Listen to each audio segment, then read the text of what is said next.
Mukama tukuwa ekitiibwa n'ettendo nga tukusinza nga tukugulumiza twagala okwebaza kubanga oli mulungi gituli weebale gwe yatutonda n'otakoma kututonda naye bwe twali nga tuwabye naye bwe twali nga tubuze nga twonoonye mu maaso go Mukama era wakola effort yonna esoboka okutununula okutulokola okutuusa ne waweereza omwana omu yekka Yesu Kristo nga yekka yalina amaanyi n'obusobozi olw'omusaayi gwe ogutaali mu kibi okutulokola. Weebale gwe yatwagala obwenkanidde kine bwe watuuka otununula Mukama tegwali musaayi gwa mbuzi nkoko oba yadde ogw'endiga ezaalemererwa naye n'okkiriza n'owaayo omusaayi gwokka ogwasaanira ogw'omwana w'omutukuvu Yesu Kristo n'okkiriza n'omufiirwa ku lwaffe kyetuba tukugulumiza ennaku zonna ne tukusinza Katonda waffe ne tukuwa ekitiibwa era ne tukuwa ekifo mu bulamu bwaffe era nakatukwaniza n'engalo zino zonna Mukama tukwaniza mu makati gaffe tukwaniza mu saaviisi eno tukwaniza mu mitima gyaffe ayi omwoyo omutukuvu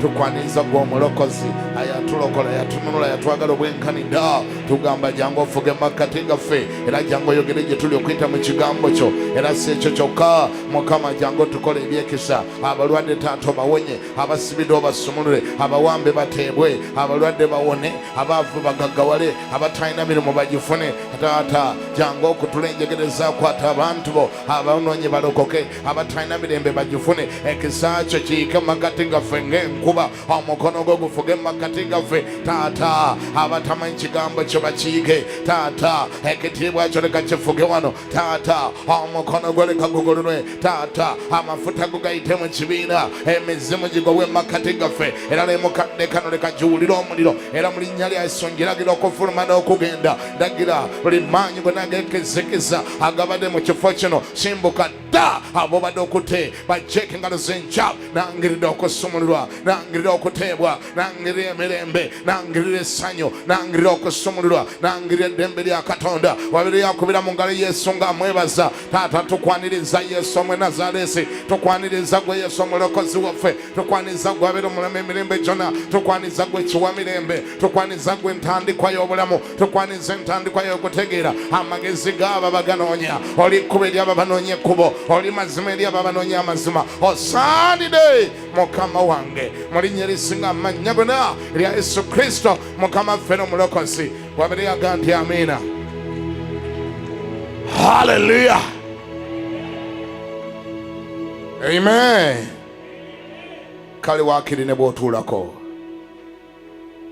erinnya lya Mukama lyebazibwe siwulidde Mukama yebazibwe bwe nasembayo ku baana twalagaana nti buli omu ku ffe alina okuleetayokko omuntu okuva egyakolera oba gy'ava ne gy'asula Mukama waffe yebazibwe nnyo kijja kuba kyakuswala kyamaanyi nnyo nnyo bwe tulituuka mu maaso ga Katonda bw'ali kulaga obungi bw'abantu abaali beetolodde wano wonna mu kisenyi naye nga gwalema n'okuleetayo omuntu omu ate era bw'ali kulaga obungi bw'abantu abaali eyo gye wavanga bulijjo okujja mu lankyawa wano naye nga tewaleetayo n'omu.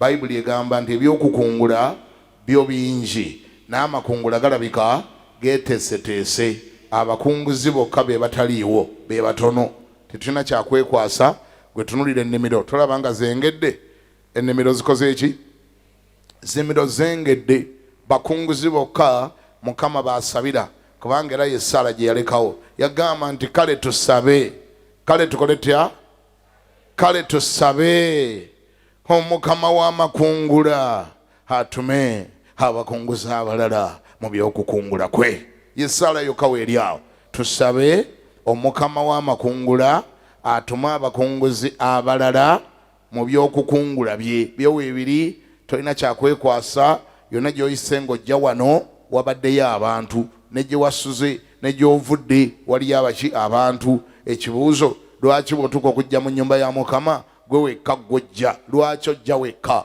bw'obanga ogenda mu ssabo nga tewagendangayo wekka bw'obanga ogenda mu bbaala nga tewagendangayo wekka bw'wagendanga mu nnyimbe ng'okulumulula abantu ne be bitakwatako ng'obatwala oli si wa kika kyammwe si wa lulyo lwammwe naye ng'omuganda waayo ewaffe mu kyalo waliyo ki ku lw'omukaaga ku lwokutaano luno ewaffe mu kyalo waliyo olumbe mperekeraako omuntu n'omutwala ne mulumbe olwo tamukwatako mwe mweddira butiko ye wambwa naye era n'omuleeta n'omusuza awo ennaku bbiri ku lumbe olutamukwatako buuza oyo akulinaanye nti munyimbe nga watwalanga abantu.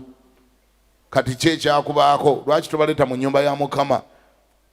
Ennyumba ya Katonda togyagala? Essanyu ly'ennyumba ya Katonda lyaggwaawo? Kubanga omuntu asobola kuleeta muntu mu ekyo kyokka kyawuliriramu emirembe, ng'awulira naye akyagala, awulira akyalina enthusiasm yakyo, akyabugujja, akyayaanira, akisanyukira, nga kimuleetera essanyu, kyatwalamu omulala. Nze mbuuza, Mukama yakubba wadda? Tokyamwagaliza balala. Gwe yakubba wadda ojja lwa butaagaane? Bwe kiba bwe kityo nsaba Katonda akunkomerezewo essanyu ery'obulokozi mu linnya erya Yesu. Mukama akomezewo essanyu ly'obulokozi. Omanyiri lyokka erireetera omuntu okubumbujja, ng'abumbujja mu Mukama waffe, abumbujja buli gy'ayitira, abumbujja gy'akolera, abumbujja ebigambo bya Katonda, nga muli awulira ayaka ku lwa Yesu. Essanyu ery'obulokozi lye lireetera omuntu ekyo. Ero lye nsaba Katonda alikuddizeewo. Newankubadde ng'olwaleero ekyo si kye naze okwogerako. So njagala kwogera Katonda wa surprises. Okay? I want to talk about the God of surprises. How God can surprise you. And how He's going to surprise you. And what happens when God chooses to surprise you. This God we are talking about is a God of surprises. Mukama favors wenyo. Surprise kagambo ka Luzungu. Simanyi oba alina ekigambo ekirungi ennyo eky'Oluganda ekijja mu kigambo surprise. Ani alina?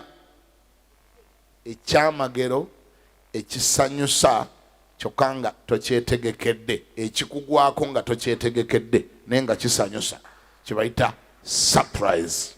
Ebyo Katonda byagenda okukola mu bulamu bwe. Era guno omwagezi gunagenda okuggwa nga buli omu ku ffe olinayo ku bujulizi obw'ekintu Katonda kyakoze mu bulamu bwo nga kisanyusa, nga kiwuniikiriza ate ng'obadde tokyetegekedde. Ani awulira ngambeko nti amiina?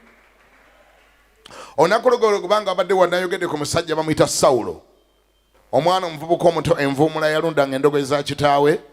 Katonda n'amulaba engeri gye yakikolangamu, ng'akikola na buvunaanyizibwa. Mukama n'amwegomba. Mukama teyakoma kumwegomba, Mukama n'abeera impressed engeri gye yakolangamu ekintu ekyo, nga taliko nnyo bamwebaza, naye Mukama n'ayagala yeyamba amwebaza.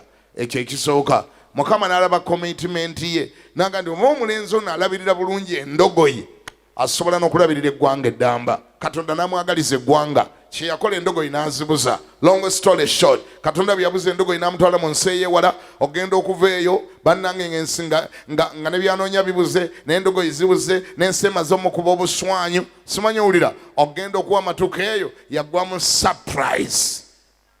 Surprise ya bwakabaka. Ne bamugamba kati gwe kabaka. Ayave ewaka nga anoonya ndogoyi, yagenda okudda ewaka nga kabaka. Oh my God. Ayave ewaka nga mulunzi wa ndogoyi, yadde ewaka nga aliko otufuta twakufuuka kabaka. That is what God can do. Njogere gy'oli, olunaku lumu olidde ewammwe gye bakuzaala nga bakwewuunya. Si uli kulimba, bali kubuuza gye walaga, bali kubuuza gye wagenda, bali kwebaza nti walyoka n'olokoka, walyoka n'ogenda mu bintu ebyo ffe twalowooza wasiri wala bwe wabigendamu, naye mwana go walyoka n'ogenda. Oliddayo mazima nga ky'olina mu ngalo zo kireetera ekika kyewammwe kyonna essuubi, era nga kibawa ne future. Ani awulidde ngambeko nti amiina? N'olwekyo okgendako kuwagenda kwa nsonga. Olwaleero njagala kwogera ku muntu omulala yafuna surprise. Samwiri ekyokubiri. Katugende mu Samwiri ekyokubiri 9. Nalongo go n'osoma. Naawe weetegeke, naawe yimirira. Yango yimirira wano kumpi ne Nalongo ne Bayibuli yo. Nalongo wasikatiramu katono ng'omuwa mu mulyawo. Samwiri ekisooka. 9 olusooka. Samwiri ekyokubiri 9 olusooka. Dawudi n'ayogera nti wakyaliwo asigaddewo ku nnyumba ya Sawulo mukole ebyekisa ku lwa Yonasaani. Awo waaliwo ku nnyumba ya Sawulo omuddu erinnya lye Ziba, ne bamuyita eri Dawudi. Kabaka n'amugamba nti gwe Ziba? N'ayogera nti omuddu wo ye wuuyo. Olwokusatu kabaka n'ayogera nti tewakyali wa nnyumba ya Sawulo mukole ebyekisa kya Katonda? Ziba n'agamba kabaka nti wakyaliwo omwana wa Yonasaani yalemala ebigere. Olwokuna kabaka n'amugamba nti ali ludda wa? Ziba n'agamba kabaka nti laba ali mu nnyumba ya Makiri mutabani wa Amiyeri Lodebaali. Olwokutaano awo kabaka Dawudi n'atuma n'amujja mu nnyumba ya Makiri mutabani wa Amiyeri mu olw'omukaaga. Awo Mefibosesi mutabani wa Yonasaani mutabani wa Sawulo n'ajja eri Dawudi n'avunnama mu maaso ge ne yeeyanza. Dawudi n'ayogera nti Mefibosesi n'addamu nti laba omuddu wo. Dawudi n'amugamba nti totya kubanga sireme kukukola bya kisa olwa Yonasaani kitaawo, era ndikuddiza ebyalo byonna ebya Sawulo jjajjaawo, era onoolyanga emmere ku mmeeza yange ennaku zonna. Naye neyeeyanza n'ayogera nti omuddu wo yaani gwe okutunuulira embwa enfu ŋŋaze bwendi. Olw'omwenda awo kabaka n'ayita Ziba omuddu wa Sawulo n'amugamba nti byonna ebyabanga ebya Sawulo n'eby'ennyumba ye yonna mbiwadde omwana wa mukama wo. Amiina. Olw'ekkumi naawe onoomulimiranga ettaka gwe ne batabani bo n'abaddu bo, era onooyingizanga ebibala omwana wa mukama wo abeerenga ne by'anaalyanga. Naye Mefibosesi omwana wa mukama wo anaalyanga emmere ennaku zonna ku mmeeza yange. Amiina. Era Ziba yalina abaana 15 n'abaddu 20. Awo Ziba n'agamba kabaka nti mukama wange kabaka nga bw'alagidde omuddu we bw'atyo omuddu we bw'anaakolanga. Mefibosesi bwe yayogera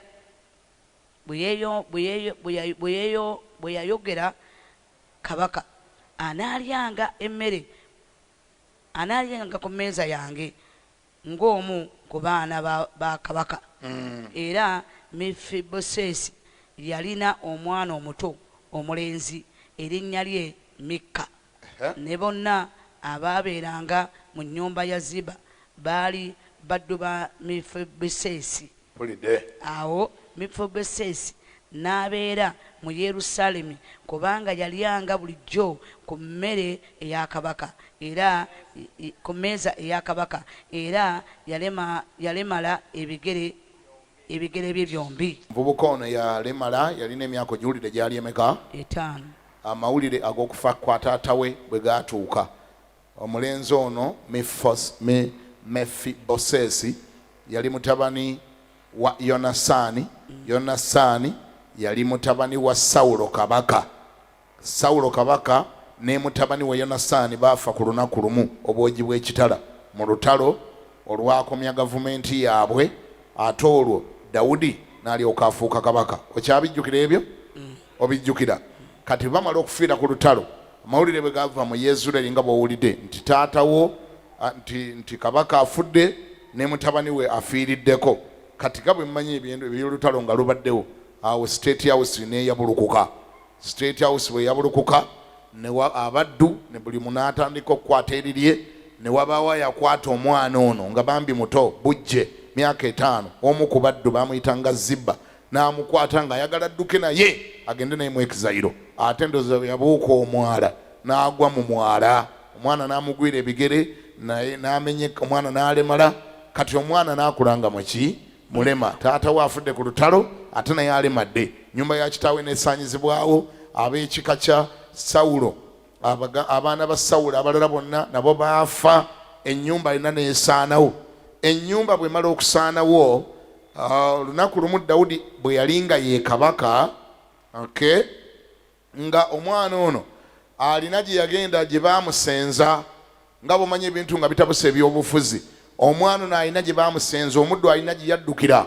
Omuddu ono Ziba alina naye gye yaddukira, ali eyo mu nnyumba ye alabirira omwana wa mukama we ayasigalawo, oba muyite omwana w'omwana wa mukama we. Ziba yali muzaazi mulungi nnyo, yalina abaana be nabo 15 ng'alina n'abaddu ewaka 20 mu environment efaanana bw'etyo, ate nga mwe muli n'omwana yali omwana wa kabaka. Bannange ensi ekwata. Can you imagine? Omwana yali mu State House, omwana yali omwana wa kabaka, ensi nga yamukwata, ebigere tebyakoma ku kulemala, naye ng'ali n'ekulevo eri mu famire z'abaddu, abeera mu maka g'omuddu ayali omuddu wa kitaawe. Ate omuddu wa kitaawe naye nga tazaala aliko kyanoonya, alina abaana 10 ewaka ayinawo n'abaddu bano abaasaasaana, naye ayinawo awo nga 20. Kyabakozesa ne kyatabakozesa tewali akimanyi. Oba bajjawo nga nabo bazze kuteekenga refugee, oba baali relevant nga ddala balina kye bamukolera, oba bajja nga nabo bali awo beetoolodde mwana wa kabaka nga bagamba ko banaaliiranga emmere, naye beetoolodde omwana wa kabaka atakyalina kintu.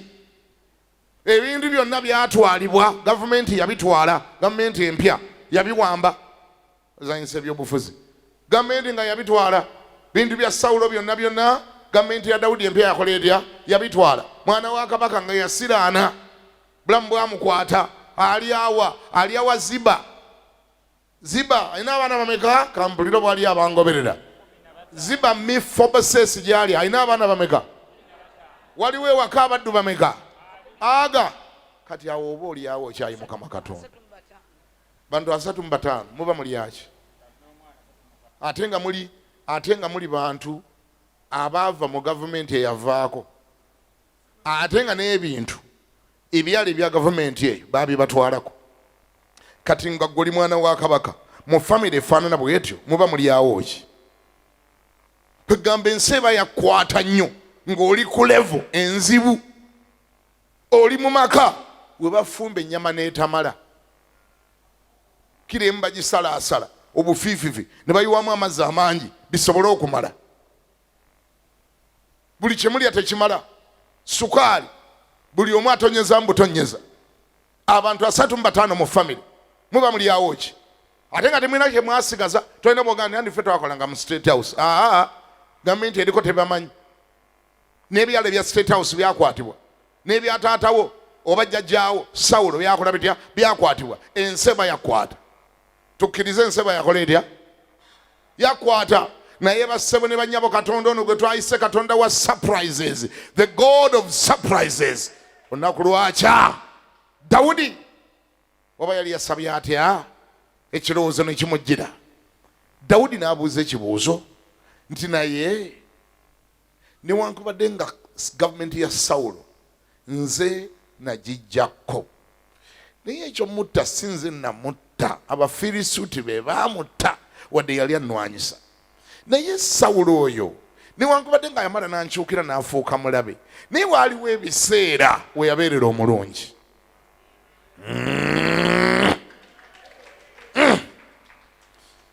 Wangi oyinamu ku magezi agafaana bwe gatyo. Sometimes ne bw'obanga omuntu omutwala ng'omulabe wo ng'olaba nga yakukyukidde, oyinamu ku magezi agajjukirayo ebiseera we yabeerera omulungi, noga naye olw'obulungi obwo bwe yali ankoze ngenda mukolerayo ekirungi.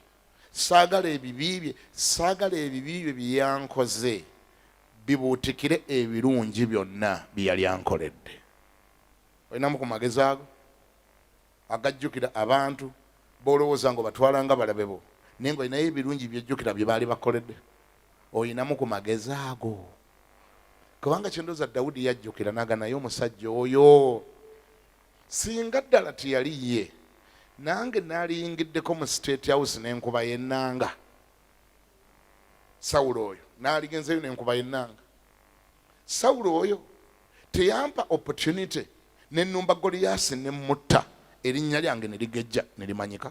Sawulo oyo teyampa opportunity ne neetikka ebyokulwanyisa bye bulijjo. Waaliwo abantu abalala bameka? Lwaki nze? Lwaki yabiwanze? Sawulo oyo si yawandika ebbaluwa ewa taata wange nga antumya nzije nkuba ennanga. Sawulo oyo teyaliko kalungi konna, oyo n'amuteeka wali. N'alyoka abaka Yonasaani mutabani wa Sawulo. Gwe jjukira gwe yakola naye endagaano sinziggo kuula amalungi endagaano. Endagaano yagamba siikutabaalenga naawe tontabaalenga. Omukwano gwali wakati wa Dawudi ne Yonasaani. Bayibuli nga gulinga omukwano gw'omusajja n'omukazi. Bayibuli yamwagala ng'emmeeme ye. Ekisiraani kyajja buzi.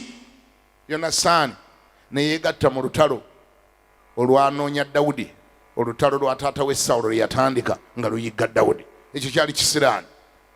Era Yonasaani n'afiira ku lutalo ng'afa omukono gw'Abafirisuuti mu lutalo olwayiganga Abafirisuuti, ate bwe lwamalanga ne luyigga Dawudi. Yonasaani n'afiira ku lutalo eyo. Dawudi kyamuluma era yabakungubagira bombi, wadde baali balaba be nga bamunoonya, yabakungubagira bombi Sawulo ne Yonasaani okufa, kubanga yali ajjukira ebirungi ebingi ennyo bye baali bamukolera. N'agandika ekibi ekisembyeyo ekyokunoonya tekisobola kubuutikira ebirungi ebingi bye bankolera bwe nali mu bwakabaka bwabwe, bwe nali mu state house yaabwe, bwe nalya ku mmere yaabwe, bwe natuula ku dayiningi yaabwe. Ebibi bino bibasembyeyo okunkola tebiyinza kunneerabiza ebirungi ebingi bye bankolera. Era kyendowooza weewava ekirowoozo olunaku lumu, weewava ekirowoozo olunaku lumu ekigamba naye tewakyasigaddeyo mu nnyumba ya Sawulo omuntu yenna gwe nsobola okukola obulungi, nga mpulira munda yange waliyo ekintinkuula, nga mpulira waliyo ekinsiikuula, ekiga nti wadde ndi mu state house, wadde ndya buli kyenjagala, naye waliwo abaagisookamu, waliwo abankola obulungi tebakyaliwo baafa, naye mu nnyumba yaabwe tewasigalayo yadde akasirikitu, tewali yadde akaana, tewali yadde akazzukulu kensobola okukola obulungi. Ani alina kyayiga? Nange kambuze nga sinagenda mu maaso, kubanga bina byogerera ku Sawulo yekka ne Dawudi gojja kusigala nga totegedde. Nange kambuze, mu bulamu buno olinayo abantu bojjukira abaali bakukoza obulungi bwe walinga okula. Wangi munziremu abaana ba Mukama, olinayo abantu bojjukira abaali bakukoza obulungi bwe walinga okula. Okakasa gyali myaka emeka? Wali wenkana otya? Baakukola ki? Kikyojjukira favor gye bakukolera. Kikyojjukira longa ne bannange awo nali siyitawo singa teyali mwami gundi. Awo nali siyitawo singa teyali mukyala gundi. Sifaayo babali Kampala oba bali mu kyalo gye wava.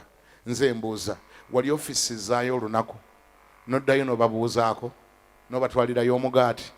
Oba bo baafa abaana baabwe wali obatwaliddeyo ennaanansi n'ogibawa noga nti ennaanansi eno nze gwe bayita gundi mwe temummanyi naye nasulako wano. Taata mmwe yansuza oba maama wammwe yansuza we nali nga nsoma, oba yansasulira ku school fees, oba yankola obulungi bwonna. Ennaanansi eno mugirye, siina bingi naye mugirye, ngireese mu ngeri yakwebaza kitammwe kye yankolera oba maama mmwe kye yankolera. Olinayo omuntu gwe wali weebaziza? Mulaba mwena bwe musirise kubanga muli girite. Tuli bantu abatajjukira gye tuva, tuli bantu abatajjukira bintu by'abantu bye baali batukoledde. Bwe tutuuka okukyawa tukyawa lumu, bwe tutuuka okusenguka tusenguka lumu, bwe tutuuka okugenda tugenda lumu. Toyina kalungi kamu tukojjukira, tetutunula mabega ffe twakula bulala maama. Tewali atunula mabega naga nti naye emyaka 10 egiyise nali ntya, nali waani, nalyanga waani, nasulanga waani, ani yanjazika ku lugoye, ani yampa ku lifuti, ani yannyamba, obulamu bwange baani abazze babuzimba, amatafaali agazimbye obulamu bwange ge galiwa. Mwanange ffe bwe tutabuka lumu, bwe tugenda lumu, n'ebivumo enkera ne tuvuma, n'ebivumo tuvumirawo. Dawudi n'abuuza ekibuuzo, naye wadde Sawulo twayawukana, naye wadde Sawulo yafa ne Yonasaani n'afa, abantu abo wadde baamala ne bantabukira, naye balina obulungi bwe bankola. Mu nnyumba yaabwe tewaliwo yasigalayo. Waakiri mbeebaze nga mbebaliza muntu waabwe oyo. Tewali. Amazima gali nti eri ennyumba yali yasiraana bubi. Bannange, ennyumba eri yali yasiraana bubi. Ebintu bino bizibu bw'obeeranga waggulu bw'oti ng'oliko wooli ogulumizanga Katonda.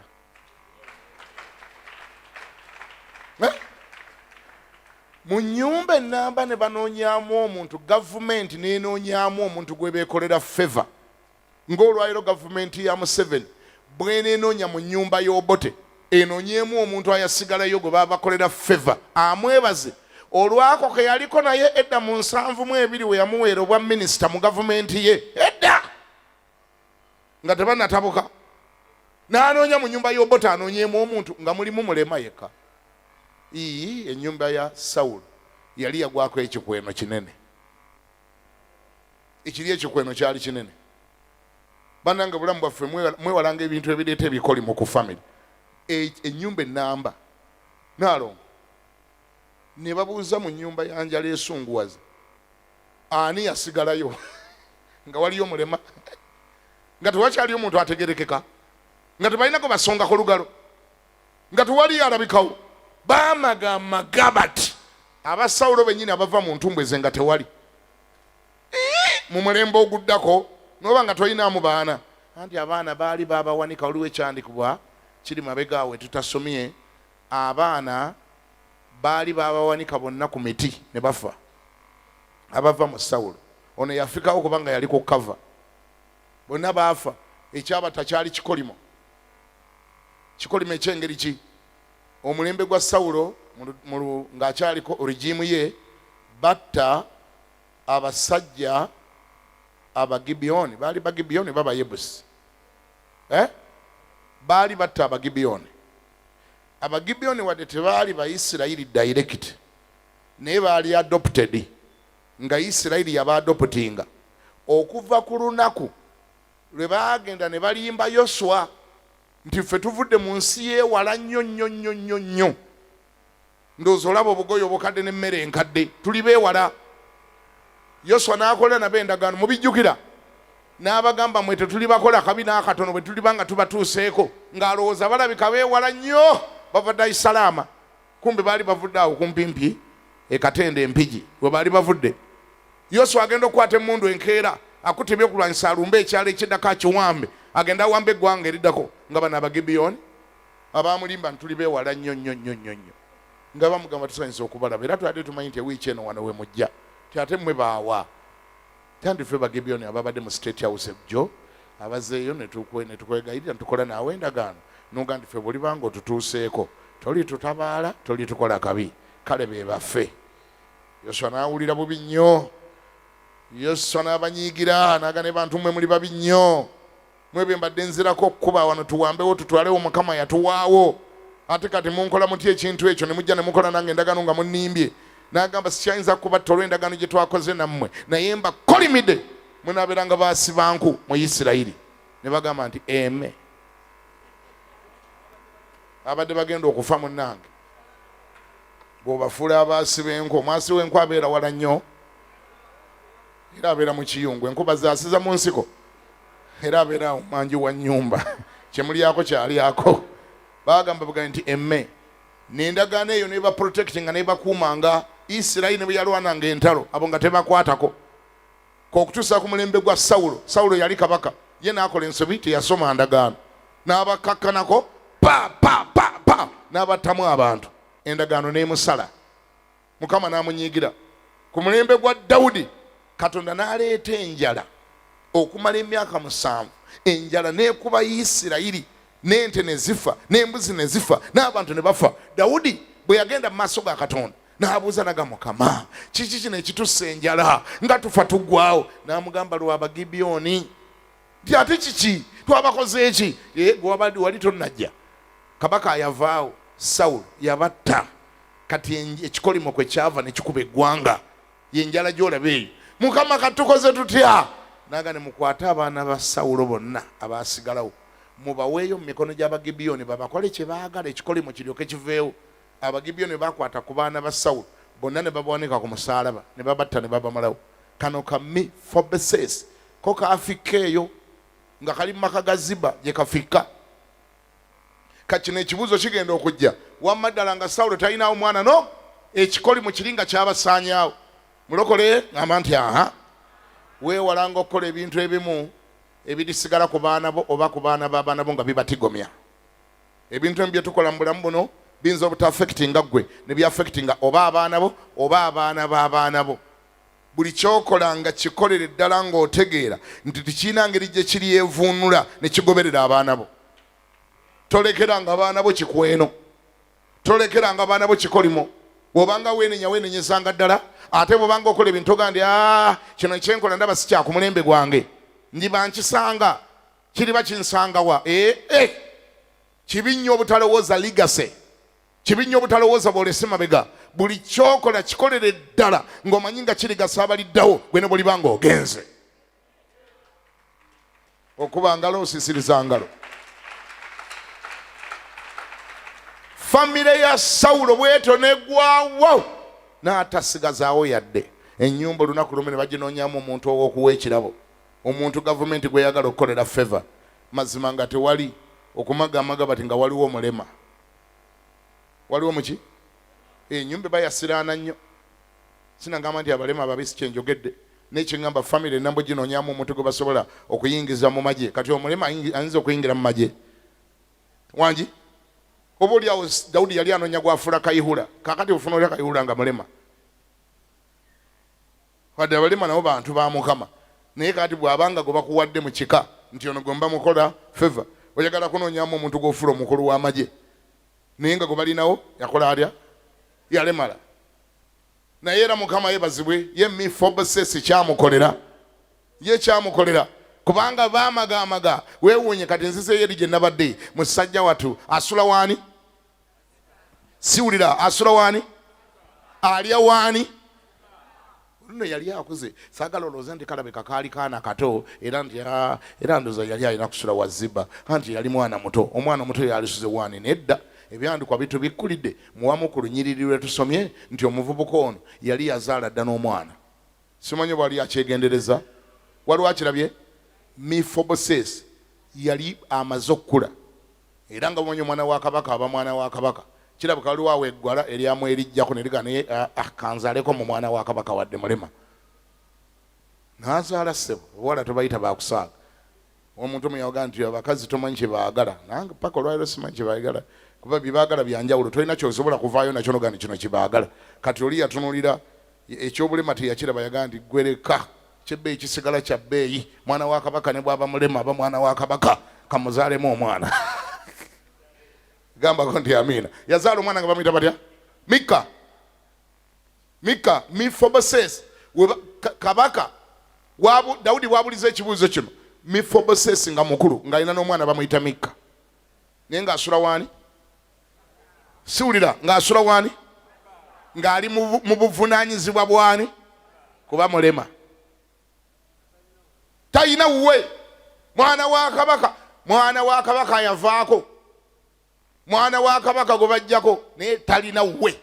Ebintu ebyali bya kitaawe byonna gavumenti yabitwala. Naye Katonda n'aterabira bantu be. Katonda ono kwe twayogeddeko nti ye Katonda wa surprises. Yali ali eyo nga musajja atubasuza musuze, yali ali eyo nga alya ku mmere ya Ziba, yali ali eyo nga teyasigaza kibanja, talina ttaka, talina mataka, talina bizinensi. Katonda ono ateerabira bantu be. Ekirowoozo ne kijjira Dawudi. Dawudi n'abuuza ekibuuzo n'agamba naye banne nga nnyina kyempulira. Ne bamugamba owulira ki? Naga nkyempulira kibuuzo. Mazima ddala mu nnyumba ya Sawulo tewaliyo n'omu yasigalayo mukola obulungi. Wangi bannange no ye Katonda yakola ebyamagero. Katonda akola ebyamagero. Lowooza omuntu bw'atandika okujjirwa ekirowoozo ekyo nga gwe nokisabira tonna kisabira. Kale ne bw'oba wakisabira naye nga temulabagananga nako, n'omumanya tomumanyi, naye nga ali ekintu kimutinkuula nga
Ziba yaligenze naye naye bamuleeta kabaka naddamu n'abuuza yambuuza gwani tinze Ziba n'amugamba sembezano bwa Ziba bwo kati gwe bikwatirako wasooka onnyonnyole gwe oli mwana wa Sawulo wakumeka nti ffe twabanga baddu oke oli muddu kale mu nnyumba ya Sawulo ab'olunyiririrwe ab'omusaayi gwe abaana abaava mu ntumbwe ze oba mu ntumbwe z'abaana be tewaliwo n'omu yasigalawo gwe nsobola okukolera ebyekisa pulira njagala mukola ebyekisa ku lwa Mukama kyeyavaga nti taata waliyo omu wabula ekizibu ekimuliko mulema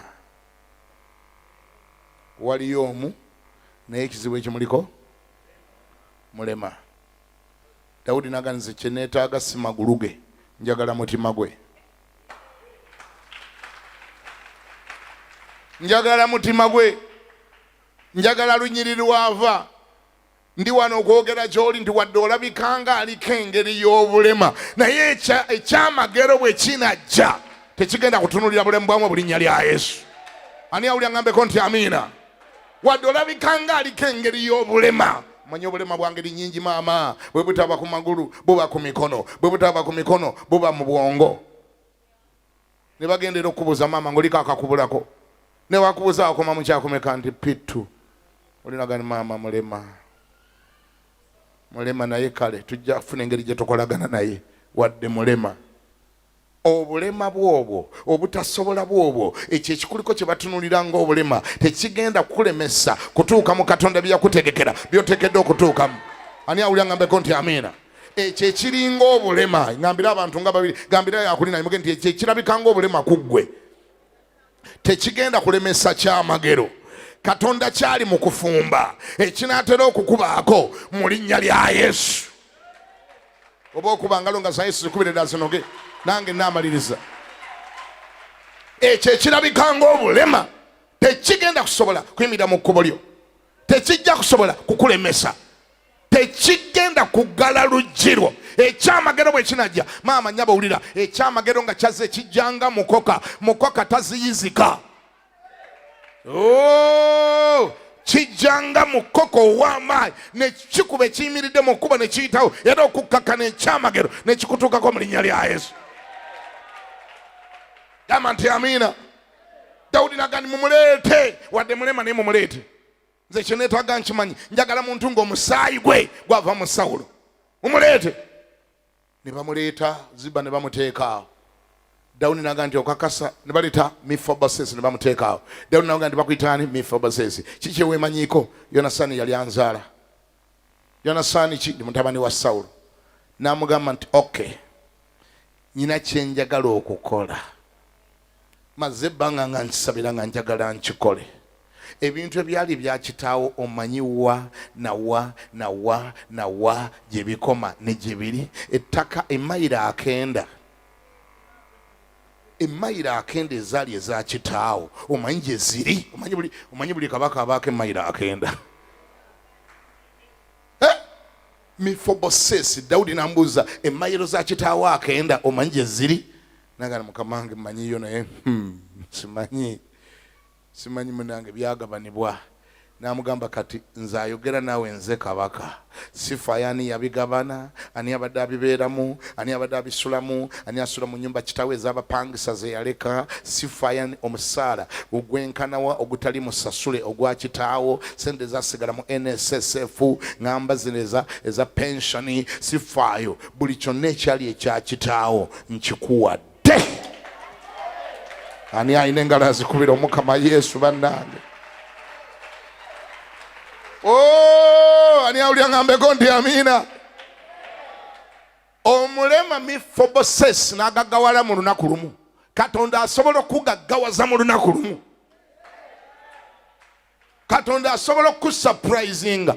Wangi ayayingidde ewantu ng'oli mwavu n'ofuluma ng'oli mugagga. Ayayingidde ewantu ng'oli passenger n'ofuluma ng'oli maayika. Ayayingidde ewantu ng'oli tendanti n'ofuluma ng'oli landlord. Ayayingidde ewantu ng'oli kisaati n'ofuluma ng'oli mayinja. Ayayingidde ng'oli mukozi n'ofuluma ng'oli mukozesa. Ani awulira ayimirira akubira Yesu engalo agenda nti Yesu weebale? Gamba nti amiina. Mefibosesi yayingira mu lubiri ng'ayingidde nga asula ewa Ziba yafuluma landiroodi ng'ayina mayiro 9 okuba ngalo sisiriza ngalo. Nsaba Katonda oyo akola ebyamagero surprising abantu naawe akunsurprisingire mu mwezi guno mu linnya erya Yesu. Katonda akomyawo ebyagenda, Katonda akomyawo ebyabbibwa, Katonda akomyawo ebyali bya kitaawo, Katonda akomyawo emikisa egyali egijo, akomezeewo bye babba, akomezeewo ebyawambibwa, akomezeewo bye waleetegwa okufuna emikisa gyagize, akusurprising oba olw'okuba engalo kubanga za Yesu mu linnya erya Yesu. Come on, hallelujah! Teeka emikono waggulu gyombi gamba nti ayi Yesu nkwebaza kubanga mpulidde ky'osobola okukola. Oli Katonda surprising, was surprising Mephibosheth, nange osobola okunsurprisinga, nange osobola okunneewuunyisa. Gwe Katonda aleetera abantu obuteeba katulo nga balowooza ebyokkola, aleetera abantu obuteeba katulo abayina ebyaffe, aleetera abantu obuteeba katulo boyisaamu ebyaffe. Baako gw'obuza otulo mu mwezi gwa June guno, baako gw'obuza otulo ayina emmotoka yange, ayina ettaka lyange, ayina essimu yange, ayina ekibanja kyange, ayina invitation yange, ayina visa yange, ateekwa okumpasa, ateekwa okunfumbirwa. Baako gw'obuza otulo akutte ebyange, ayalemera ebyange. Baako gw'obuza otulo abimpe mu June ono, mwezi ogw'ebyamagero, mwezi ogwa surprise mu linnya erya Yesu. Weebale Yesu, weebale Mukama, engalo nga ziya Yesu ate nga zinoga mu linnya erya Yesu.